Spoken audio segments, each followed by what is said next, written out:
سزا یافتہ 22 قیدیوں کو دیوار کے ساتھ لگا کر ایک دوسرے سے 4 فیٹ کی دوری پر شام 5:25 پر کھڑا کر دیا گیا۔ ان کی سزا کو عام لوگوں کے لیے بلند آواز میں پڑھا گیا اور 5:30 پر انہیں گولیوں سے بھون دینے کا حکم دے دیا گیا۔ 22 کے 22 قیدی گر کر ڈھیر ہو گئے۔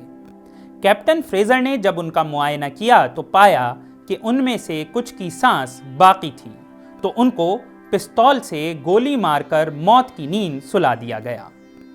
اس کے بعد مسلمان قیدیوں سے ان لاشوں کو اٹھوایا گیا۔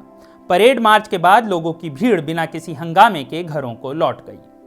یہ کوئی کہانی نہیں ہے، یہ ایک حقیقت ہے جس کو 25 مارچ 1915 کو انگریز فوج نے اخبار کی خبر بنائے جانے کے لیے سنگاپور سے جاری کیا تھا۔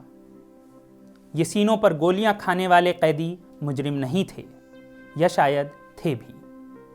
آخر انگریزوں سے مادر وطن کی آزادی مانگنا جرم ہی تو تھا، حق کی آواز بلند کرنا جرم ہی تو تھا۔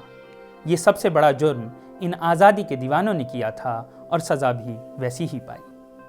بات 1915 کی ہے، پہلی عالمی جنگ یعنی ورلڈ وار شروع ہو چکی تھی۔ ایک طرف کانگریس اس بات پر راضی تھی کہ انگریز سرکار کی اس جنگ میں مدد کی جائے گی، وہیں دوسری طرف ہندوستانی کرانتیکاری یا انقلابی اس جنگ میں بھارت ماتا کو آزاد کرانے کا نایاب موقع دیکھ رہے تھے۔ ہندوستان میں الگ الگ انقلابی پارٹیوں نے اس موقع کا پورا فائدہ اٹھانے کو ہاتھ ملا لیا تھا۔ ایک طرف باغ جتن تھے تو دوسری طرف عبید اللہ سندھی، ایک طرف ایم این رائے تھے تو دوسری طرف برکت اللہ بھوپالی، ایک طرف راس بہاری بوس تھے تو دوسری طرف مولانا محمود۔ امریکہ میں غدر پارٹی اٹھ کھڑی ہوئی تو ہندوستانی علماء نے ریشمی رومال کی تحریک شروع کر دی۔ وہیں بنگالی کرانتیکاری ہندوستان میں ہتھیار لا رہے تھے۔ پلان تھا کہ انگریز فوج کے ہندوستانی سپاہی بغاوت کا بگل بجائیں گے، جس میں جرمنی اور ترکی مدد فراہم کریں گے۔ اس کے بعد افغانستان اور باقی علاقوں سے ہندوستانی انگریز حکومت پر حملہ بولیں گے۔ لیکن کچھ ضمیر چند سکوں میں بکنے کے لیے ہوتے ہیں، اور ایسے کچھ ملک کے غدار ان کرانتیکاریوں میں جا پہنچے تھے۔ ضمیر کا سودا ہوا اور پلان انگریزی سرکار کو مل گیا۔ سینکڑوں پھانسی کے پھندے پر چڑھ کر شہید ہو گئے۔ اسی کڑی میں 1914 کے آخر میں 130 بلوچی ریجیمنٹ کے سپاہیوں نے بمبئی میں اپنے افسر پر حملہ کر دیا۔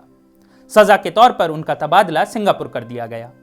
انگریز مانتے تھے کہ سنگاپور میں دور دراز کے علاقے میں یہ کچھ کر نہ پائیں گے، لیکن سنگاپور میں پہلے سے ہی غدر پارٹی کے لوگ موجود تھے۔ سوہن لال پاٹھک کو برما سے پکڑا جا چکا تھا، لیکن سنگاپور میں قاسم منصور نام کے ایک گجراتی بزنس مین غدر پارٹی کے انقلابی تھے، اور ان کا ساتھ ایک اور غدر کے سپاہی نور عالم شاہ دے رہے تھے۔ نور عالم ایک مسجد کے امام تھے، اس لیے مسلمان سپاہیوں سے ان کی ملاقات پر شک ہونا مشکل تھا۔ کچھ ہی دنوں میں سنگاپور کے لگ بھگ 1000 ہندوستانی سپاہی ملک کو آزادی کے لیے قربان ہونے کو تیار تھے۔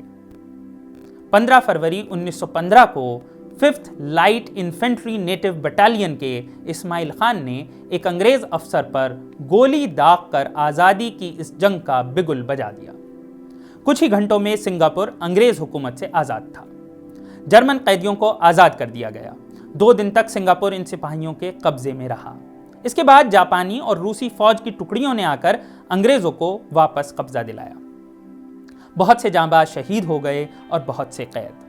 انگریزوں نے خبر چلائی کہ سپاہی تنخواہ کو لے کر غصہ تھے، جس سے ہنگامہ ہوا۔ بعد میں اتہاس کار یہ بھی لکھتے رہے کہ یہ سپاہی اسلامک جہاد کے لیے لڑ رہے تھے، ہندوستان کی آزادی کے لیے نہیں۔ اس بات کا جواب وہ نہیں دیتے کہ اگر ایسا تھا تو غدر پارٹی کے لوگ اس میں ساتھ کیوں تھے، اور سب سے ضروری 900 مسلمان سپاہیوں کے ساتھ وہاں موجود 50 سے زیادہ سکھ سپاہی بھی اس جنگ میں شامل کیوں تھے۔ قیدیوں پر مقدمہ چلا کہ انہوں نے انگریز سامراج کے خلاف بغاوت کی ہے، جس کی سزا ہے موت۔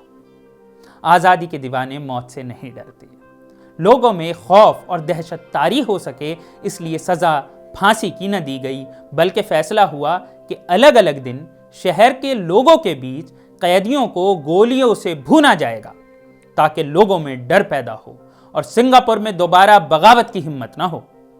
لیکن اسے خبر نہیں تاریخ کیا سکھاتی ہے کہ رات جب کسی خورشید کو شہید کرے تو صبح ایک نیا سورج تراش لاتی ہے۔ اس بغاوت کے 28 برس بعد اسی سنگاپور کی مٹی پر ہندوستان کی آزادی کا پرچم پھر لہرایا اور نیتا جی سبھاش چندر بوس نے آزاد ہند فوج اور آزاد ہند سرکار کی کمان یہیں سے سنبھالی۔